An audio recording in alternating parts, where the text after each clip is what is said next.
40 years had gone by since Moses left Egypt. The prince had become a shepherd. His sword was traded for a shepherd's staff. And the echoes of past choices now mixed with the desert's silence. But on that day, everything was about to change. While Moses was leading his flock near Mount Horeb, something really strange caught his eye. A bush was on fire, but it wasn't burning up. It seemed like time itself had taken a break. Moses got closer, super curious, until a voice broke the silence. "Moses, Moses!" He answered, "Here I am." God showed himself, the God of Abraham, Isaac, and Jacob, the one who had seen his people suffering in Egypt, the one who now chose Moses, not as a runaway, not as a failure, but as a deliverer. The job was clear. Go back to Egypt, stand up to Pharaoh, and free the Israelites from slavery. But Moses hesitated. He looked at himself and only saw trouble. "Who am I to lead these people?" he asked.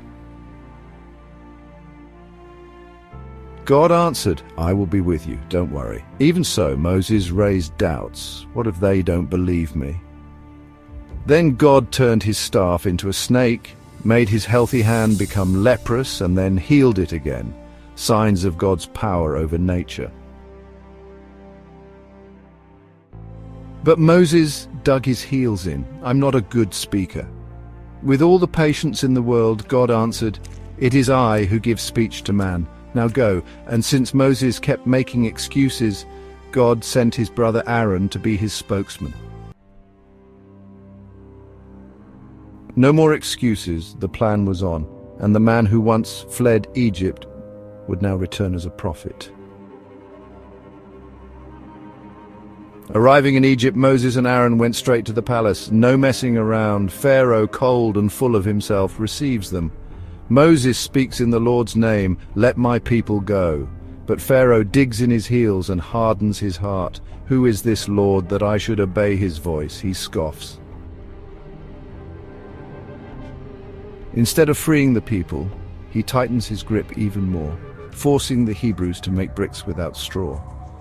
The people suffer, they complain a lot. Some even blame Moses, who, in desperation, rushes to speak with the Lord.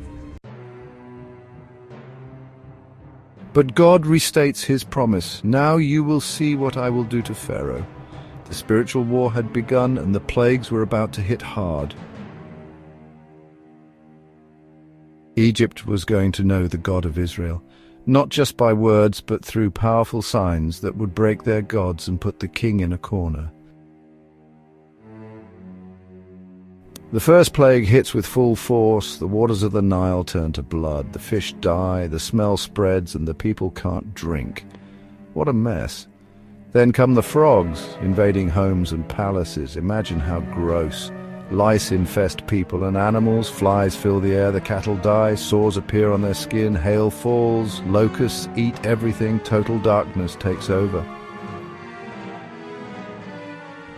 Plague after plague, God shows how weak Egypt's idols were, and still Pharaoh keeps digging in his heels. He makes promises, and then goes back on his word.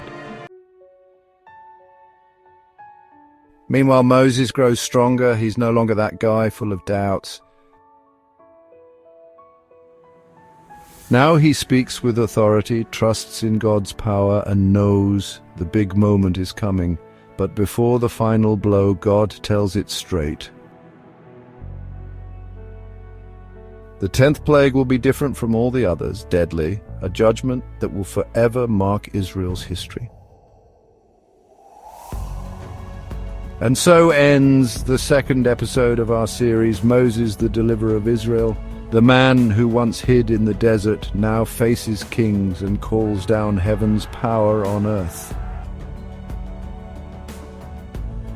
But the journey isn't over yet. No, in the next episode, you'll witness Egypt's darkest night and the birth of Passover. One last plague will bring both tears and freedom. It's chilling, and Israel will begin its journey into the unknown. What's going to happen when Pharaoh is finally forced to let the people go? Get ready for the third episode, The Deliverer and the Red Sea. If this story moved you, give it a like, share it, and subscribe to the channel, because the next crossing will be one for the books, and the sea will part.